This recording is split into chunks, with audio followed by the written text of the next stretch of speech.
Swerte ang San Miguel Beer at nakuha nila itong prolific na import ng Blackwater na si George King bilang import sa Governor's Cup.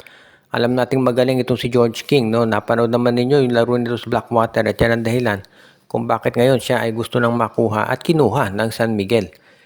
Yung laro nito si George King, kung titignan ninyo, parang naalala ko dito si Arizona Reed, yung dating import ng San Miguel. Kumpara kasi ito sa mga ibang import na kinukuha ng San Miguel, itong si George King ay perimeter player, 3-point at 4-point scorer. Ibig sabihin, maganda itong complement ni Fajardo dahil hindi sila mag-aagawa ng role doon sa loob.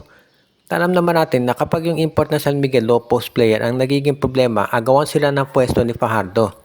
Kapag yung import ng San Miguel nandun sa low post, pati si Junmar, hindi na maka-atake itong sila CJ Perez, sila Don Trujano dahil ang sikip. Kaya nga mas maganda kung ang kinuhang import ng San Miguel ay floor spacer, yung naglalaro sa perimeter, para nakakalat yung mga shooter sa labas, pati si Junmar Fajardo nandun sa poste. So pwedeng umatake si Junmar sa poste o pwedeng umatake yung mga guards at itong mga import nila nakaabang doon sa perimeter para sa 3-point shooting. Parang yan ang parang na-realize yan ng San Miguel late na nung Commissioner's Cup kaya nila kinuha si Boatwright. Kaya lang by the time masyado na silang nabaon, no? Ang dami na nilang talo. Kaya sa tingin ko mukhang itong San Miguel Beer naman ngayon, kinuha nila ng maaga si George King dahil alam nila yan yung kinakailangan nilang player.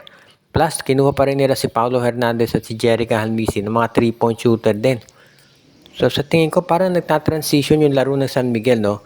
From an inside team, mukhang kumukuha na talaga sila ng mga 3-point shooter na sa tingin nila ay makakatulong para maging mas ready sila para dito sa mga susunod pa na mga conferences kung saan kakailanganin talaga nila yan dahil siyempre si Junmar Fajardo tumatanda na rin so kinakailangan na mag-adjust ng San Miguel pagdating dito sa kanilang magiging laro.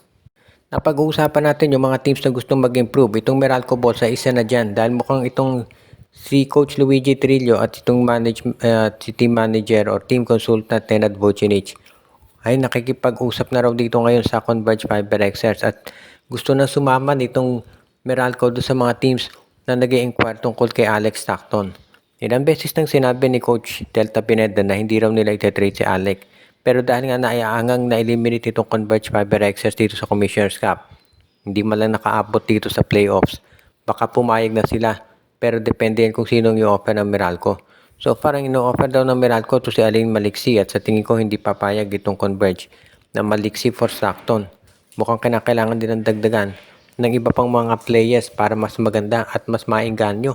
Itong si Coach Nenad Vucinic at itong si Luigi Trillo na pumayag doon sa trade. Kung sakali nga na magkaroon sila ng agreement sa trade na yan, sabay sa tingin ko maganda to para dito sa Meralco Balls at sa Converge. For example, instead of Maliksi, pwede nilang i-offer.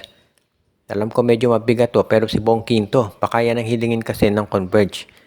Alam natin na si Bong Quinto, ever since nung panahon pa ni Norman Black, yan na talaga yung tinatawag natin na major player, rotation player nila.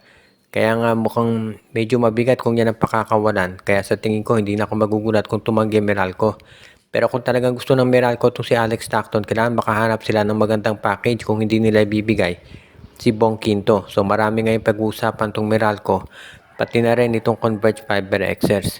Kaya nga hindi na ako magtataka talaga kung ito yung magiging isa dito sa mga major points na pag-uusapan ng Meralco pati na ng Converge. Pero sa tingin ko, mukhang magiging okay to eventually at mapapapayag na yan. At itong si Alex Stockton, mapupunta na rin yan sa Meralco kung saan magagamit talaga siya ng husto nitong si Coach Luigi.